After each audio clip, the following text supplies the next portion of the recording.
যারা সত্যবাদী বিশ্বস্ত ব্যবসায়ী ওরা বিচারের মাঠে নবী সিদ্দিক শহীদের সাথে থাকবেন।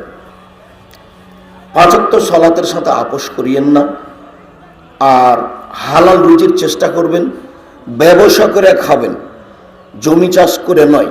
জমি চাষ করা নিষেধ করেননি আল্লাহর নবী, তবে আল্লাহ নবী বলেছেন জমি চাষ করলে অন্তর শক্ত হয়ে যায়, তখন তুমি আর দান খেরাত করতে পারো না, আর ওতে ভালো ইনকাম হয় না। এখন তো জমি চাষ করতে হলে মানুষ তো করবেই, তো যা আপনি খরচ করেছেন তা আপনি জমি থেকে উঠাতে পারবেন না, তারপর কৃষক করছে। কিন্তু ব্যবসা করে খেলে, ছোট হোক, চকলেট বিক্রি হোক, আপনি একবার মার খেয়ে গেছেন আবার করেন, আবার মার খেয়ে গেছেন আবার করেন। আল্লাহ রসুল বলছেন আত-তাজির আস-সাদিক আল আমিন এখনো ইয়াউমুল কিয়ামা মাল আম্বিয়া ও সুহাদা সিদ্দিকিন। যারা সত্যবাদী বিশ্বস্ত ব্যবসায়ী ওরা বিচারের মাঠে নবী সিদ্দিক শহীদের সাথে থাকবেন। হলো, তাহলে চাষি কোথায় গেল? তাহলে আর কর্মচারীরা কোথায় গেল? আর কর্মচারীরা জায়েজ করে খাবে, ভালো হলে ব্যবসা করে খাও, সবচেয়ে ভালো। এতে হয়তো বা জনগণের উপকার আছে। একটা জিনিস চিটাগাঙে বিক্রি হয়, সেটা আমি একাই কিনতে গেলে তো নিয়ে এসে আমার খরচ পার হয়ে যায়, তার একজন এখানে নিয়ে এসে ব্যবসা করছে, তো আমি ওখান থেকে পেয়ে গেলাম, এটা ভারী জিনিস, এদিক দিয়ে একটা ভালো সেট আছে। আবার বলছেন যা তিজারত মাল কিযওয়াল হালাল, ব্যবসা মিথ্যা কথা দিয়েও হয়ে যায়, অনেক সময় কসম দিয়েও হয়ে যায়। অজান্তে বলে দিয়েছি আল্লাহর কসম, ভাই এটা 20 টাকা করে কিনা আছে, আমি আসলে কসম করতে চাইনি, এটা হয়ে যায়। তো আল্লাহ রাসূল নিজেই বলছেন দেখো ব্যবসাতে অনেক সময় মিথ্যা কথা চলে আসে, কসম চলে আসে, তো তোমরা এক কাজ করো, ফাসুবহু বিসাদকা, দান করে করে ওটা মিটিয়ে দাও। যেটা মিথ্যা চলে এসেছে কসম, আর মিথ্যা চলে এসেছে মিথ্যা কথা, তো ওটা দান করে শেষ করে দাও। কি হলো তাহলে? তাহলে তো ব্যবসার বিষয় উনি খুব বেশি বলছেন। আবার বলছেন যারা ব্যবসা করে, আমিও তাদের সাথে ছিলাম, পার্টনারে ব্যবসা করলে আরো বেশি নেকি, বরকত বেশি হবে, কিন্তু এখানে শয়তান বেশি সুযোগ পাবে। পার্টনারে ব্যবসা করবেন, তা আল্লাহ বলছেন করো ব্যবসা। এবার আল্লাহ বলছেন হাদিসে কুদসি, এই শোনো যারা পার্টনারে ব্যবসা করছো, তোমার 1 লক্ষ আর আরেকজনের 1 লক্ষ, তো 2 জন ব্যবসা করছো, তো আমি আল্লাহ 3য় জন, এবার আমি তোমাদের সাথে আছি। একজন যদি রাতে দোকান বন্ধ করার সময় 10টা টাকা নিয়ে চলে যাও, সেদিন থেকে আমি আর থাকবো না, এবং তোমরাই করো। কথা কি বোঝা গেল? তাহলে পার্টনারে যা ব্যবসা করলে বরকত বেশি, আল্লাহর সাথে আছে, কিন্তু বিপদও বেশি। তো শয়তান তো বলছে যে 10টা টাকা নিয়ে নে, 10টা টাকা নিয়ে নে, আজকে মাছ কেনার সময় টাকা নিয়ে নে, এভাবে তো শয়তান বলছে। তখন আপনি তো নিয়ে নিয়েছেন, এখন আল্লাহ বলছেন তাহলে আমি আর থাকলাম না, তোমরা এখন 2 জন করো।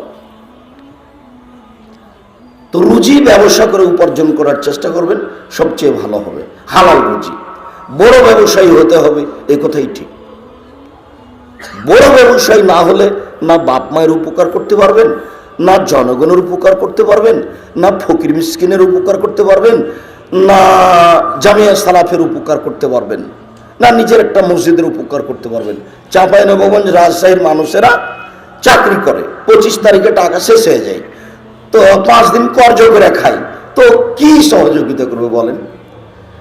আমি বিদেশে গেলে, সৌদি আরব, কুয়েত, দুবাই, আবুধাবি, মালয়েশিয়া এসব দেশে গেলে আমি বলি যে বরিশাল, সিলেট, খুলনা, নোয়াখালী, চট্টগ্রাম এসব জেলার মানুষ না থাকলে আমাদের রুজি হতো না গো। দেশে এসে কে ডাকবে?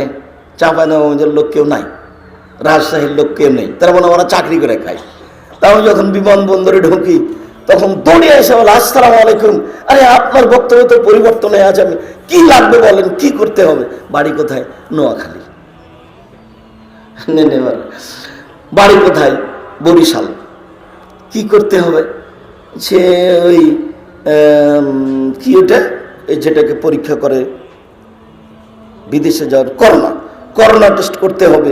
তো আব্দুল্লাহ আম্মার সাথে আছে, যে তাতে কি আছে, আপনাকে অফিসে যেতে হবে, যে করোনা টেস্ট করে তাকে আমি বাড়িতে নিয়ে আসছি। তো নিয়ে নেবার। তো এই সুবিধা, তোমার বাড়ি কোথায়? বলে আমার বাড়ি বরিশাল। তোমার বাড়ি কোথায়? আমার বাড়ি চট্টগ্রাম, সিলেট। যেখানে যায়, যে দেশে যায়। তা আলহামদুলিল্লাহ। তাই মাঝে মধ্যে কষ্ট হয় যে এই জেলাগুলো না থাকলে হতো কে এসে হতো। এখন আমি নিজেই ঘুরে বেড়াই, কোথায় যাই, কোথায় করোনা টেস্ট করতে হবে, কোন অফিসে যাই, মহিলা মানুষ সাথে ক্যাম্প কি করি, ওই বলার সাথে সাথে আপনি বাড়িতে বসে থাকেন, কি করা লাগে দেখছি। আলহামদুলিল্লাহ, আলহামদুলিল্লাহ। তো ব্যবসা করে খাবেন। তৃতীয় জরুরি কাজ হলো আপনার কোরআন তেলাওয়াত। জীবনের সাথে একবারে ধরে নেবেন, অন্তত সূরা ইখলাস প্রতিদিন প্রমাণ করবেন আমি কোরআন মাজিদ পড়ি। তো পড়িনি তো এখন কি দিয়ে প্রমাণ করবেন যে আমি পড়ি? অন্তত সূরা ইখলাস দিয়ে নিজেকে বাঁচান যে আমি পড়ি। বুঝাতে পারিনি মনে হয়। সূরা ইখলাস 3 বার পড়লেও তো আমি একবার কোরআন মাজিদ পড়ার সময় নেকি পেলাম। তাহলে অন্তত আমার নামটা আমি লিখে দিতে পারলাম যে আমি কোরআন মাজিদ পড়ি।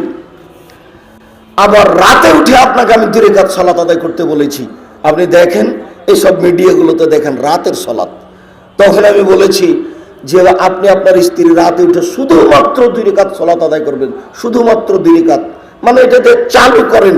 যদি করতে পারেন রাতে 2 রাকাত সালাত, তো পৃথিবীতে যারা বড় বড় মানুষ ওদের একটা তালিকা আছে, যারা জান্নাতে পরহেজগার মানুষ, আপনার নামটা ওই তালিকায় আল্লাহ লিখে দিবেন। এই কথা মুহাম্মদ সাল্লাল্লাহু আলাইহি ওয়াসাল্লাম বলেন।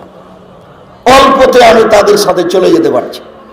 আমার মান আরো বাড়ার জন্য আমি রাতে পড়ি, সেটা ভিন্ন কথা।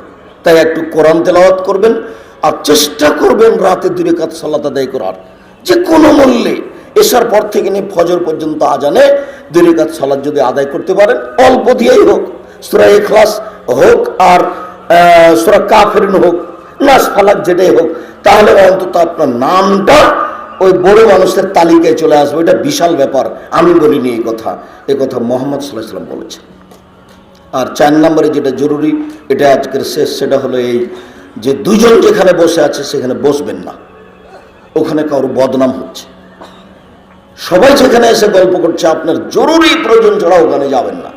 ওখানে কারো বদনাম হচ্ছে, কারো বিরুদ্ধে কিছু বলা হচ্ছে, দলীয় কোনো কথা আছে, আপনি একাই থাকেন।